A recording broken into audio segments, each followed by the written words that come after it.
involving other than just the airships tracking him. But we do know that he has been driving pretty erratically, driving at some point in the wrong lanes of traffic here and nearly hitting pedestrians about a mile ago. So here we are tracking the stolen vehicle suspect as he makes his way through the Lincoln Heights area. All right, and you just saw one of those LAPD ships that Mark's talking about in our shot. So what we want to let you know about what we understand about this suspect is apparently it is a male driver. All we know is that he's wearing a gray shirt, maybe the only person in this vehicle at the time. So Mark's been talking about how they're tracking the vehicle. You can't even see any of those LAPD units behind this vehicle right now. They're, of course, using the help of the LAPD ships that are up ahead. To me, if this actually started in the Hollenbeck division, and as I mentioned, that would mean Boyle Heights, Lincoln Heights, the Highland Park area, basically East LA, it appears to me that this driver may be going back to where this pursuit began, or maybe even where he started and where he actually stole the vehicle. So we know that that happens sometimes with these drivers. They tend to go back to the area where it originated, an area that they may be more familiar with,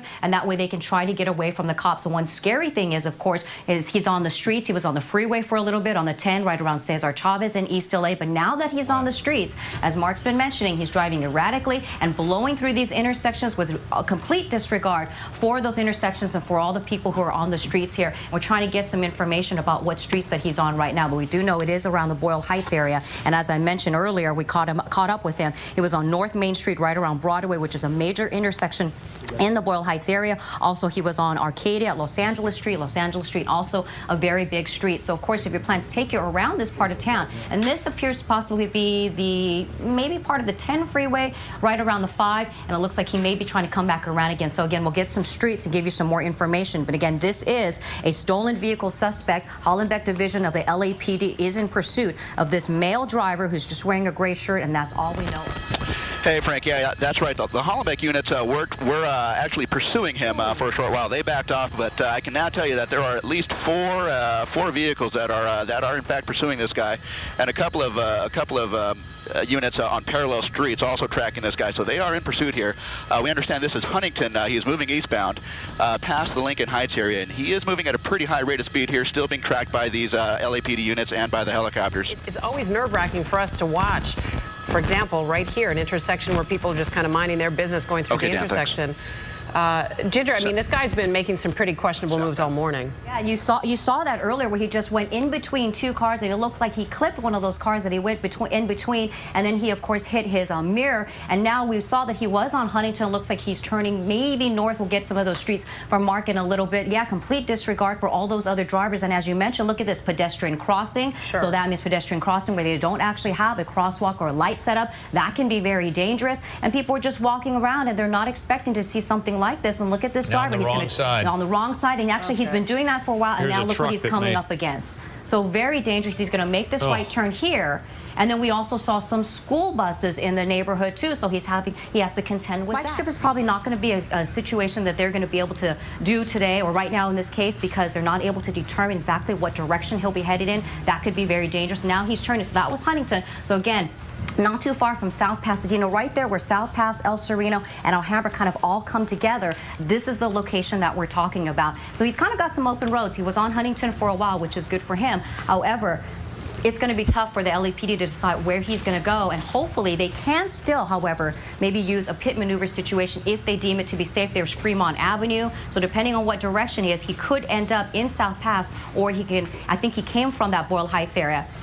Southbound Fremont, coming up from the Huntington area. So it looks to us like he's actually leaving that El Sereno, Alhambra, South Pasadena area, which is actually a big intersection, a lot of major streets that he could take, and then it'll take him anywhere. Look at that. He just completely blew through that stop sign. There's a lot of congestion, you know, at this time of day. A lot of people use that area to cut through to get instead of taking the freeway. Exactly. Sure, they use for people trying to avoid the freeway, they hop on that, and you can really get yourself in a little bit of surface street gridlock through there, although he's not running into that there he goes again, blowing through the stop sign. You're saying he's on South Fremont. If that's the case, I guess he could theoretically continue all the way to the 10 freeway there, He can continue all the way to, depending on which direction he's headed, he could go up into South Pass and then pick up the 110 freeway, yes. He could come through the Alhambra area and pick up the 710 freeway, which would probably be the closest for him. He's just using and then that would take him through lane. East LA and bring him back. So he's actually really not that far from his original location, from where the Hollenbeck division picked him up, which he's only about, I would say, maybe 7 miles away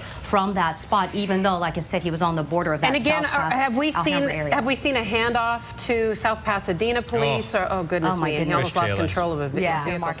One thing I did notice, it does appear to me like maybe he's lost, as we kind of had mentioned before. And because as you were talking to the sergeant there earlier, I noticed that he was in San Marino for a little bit, and then he was on Las Tunas for a while, and he left that Las Tunas area and moved out of that area into San Gabriel, and then he went back to San Marino, and now it looks like he's heading through San Marino. It looks to us like, okay, so this is Atlantic Avenue, Atlantic Boulevard, and maybe he's lost and trying to get back to an area where he is a little bit more familiar. Those green signs indicate to me that he may be in Alhambra and maybe trying to get back to that Boyle Heights area of a familiar spot and maybe trying to come back north towards San Marino to do that. But it really looks like he's lost to me. I really can see that.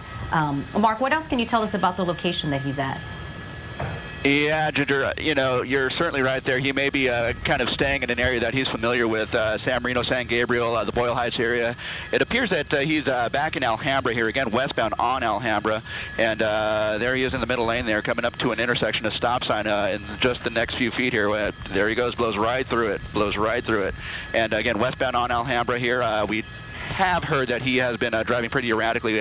Before we got here, we did know that he was driving on the wrong side of the road in places, coming very close to pedestrians at times as well. So again, another few hundred yards, another stop sign here. Let's see what he does. He's got cross traffic ahead at a stop sign, and they are entering the intersection. Oh my gosh, no. Okay, here we go.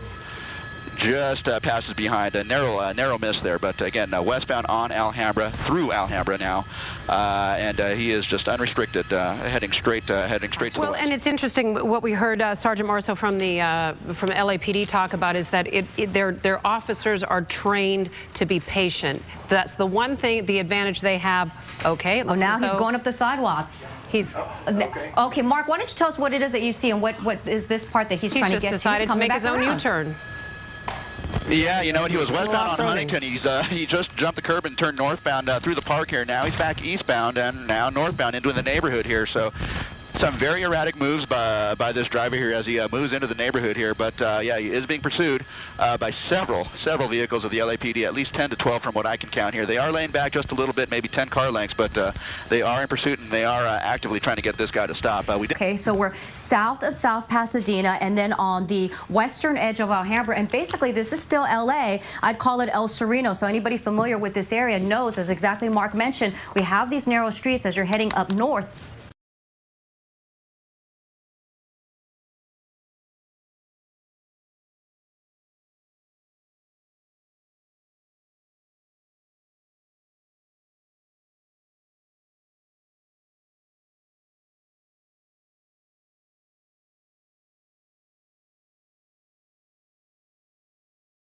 Through the El Sereno area, and that's what he may have to contend with, but also what the LAPD officers are. And we noticed earlier that at least this unit behind the vehicle was pretty far back, but this is a dead-end street, and so where this guy's going to go, who knows? Maybe a situation where he jumps out. Look at this. Now he's coming up to this dead-end street, but this is someone's house here. He's going up their driveway.